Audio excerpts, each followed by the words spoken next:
The Antarctic is not just cold, it's merciless. A place where the wind bites like teeth and the ice stretches endlessly, swallowing sound, light, and sometimes hope. At the edge of the Polar Star Research Station, where silence rules and the sun barely grazes the sky during winter, the animal rescue team was finishing their final routine check before the storm season when an emergency signal crackled through the satellite radio. A scout drone had captured a strange movement beneath a layer of ice near the Ross Ice Shelf. It was faint, almost dismissed as a glitch, until they zoomed in. A baby seal, alone, trapped beneath a thin sheet of translucent ice, its small body barely moving, its eyes wide open, silently pleading for life. Without a moment's delay, the team suited up in their bright orange thermal gear, packed their ice drills and rescue sled, and sailed across the frozen plain. The temperature had dropped to minus 40 degrees Celsius. The winds howled. Visibility was thinning, but no one on the team hesitated. Led by seasoned rescuer Dr. Theo Marshal, they moved quickly. He knew how little time the baby seal might have left. Hypothermia, oxygen deprivation, or worse, a predator waiting beneath.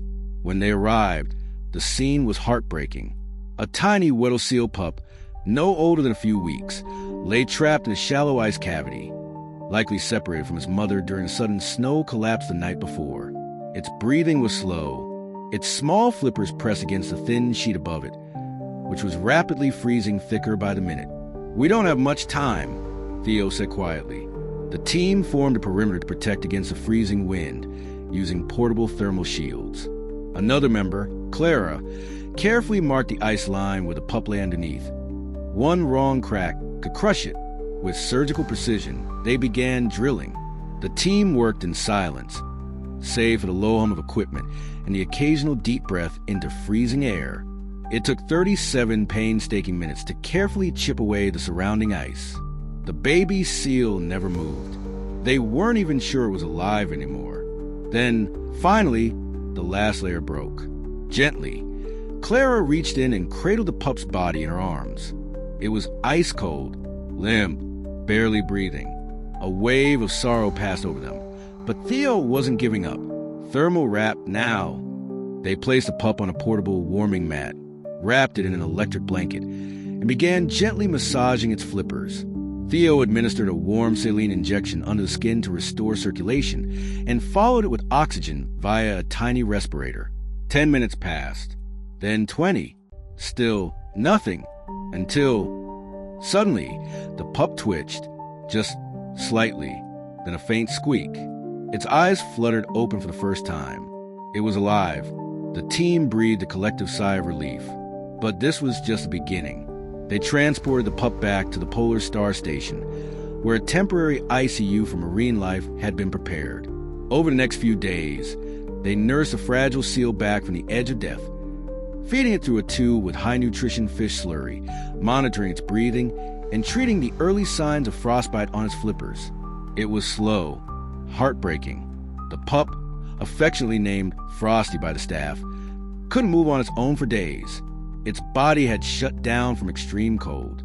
Each day, Theo and Clara sat beside its tank, whispering to it, hoping that the warmth of sound could offer something science couldn't. And then, in the second week, a miracle. Frosty flipped over. For the first time, the little seal showed strength and hunger. He began eating on his own. He started vocalizing, soft, high-pitched calls that echoed to the cold halls of the station like music. The team celebrated quietly, as always. They knew the road ahead was still long. But Frosty was a fighter. Day by day, his strength returned. His body healed. They taught him to swim again in a shallow training pool, his flippers growing stronger with each stroke. The light returned to his eyes. The seal who had once stared helplessly through a sheet of ice was now full of energy. By the end of the third week, he had doubled in weight, and the time came for the hardest part, letting go. The weather forecast showed a rare window of calm. The sea ice along the coast had cracked open just enough for a safe release.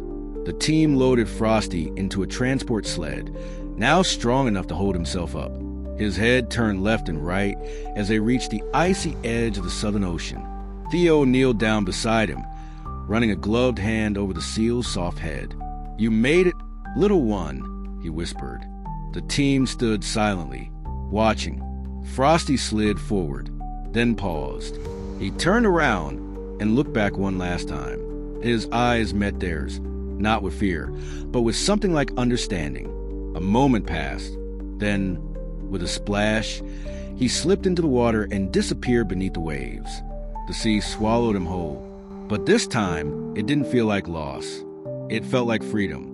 In the depths of one of the harshest places on Earth, a tiny life once frozen in silence had been given a second chance. And somewhere out in the endless blue, a seal named Frosty swims strong. Because someone cared. Because someone acted.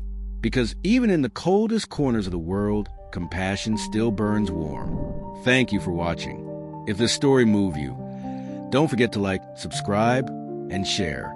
Every view helps support more stories of courage, hope, and life in the wild.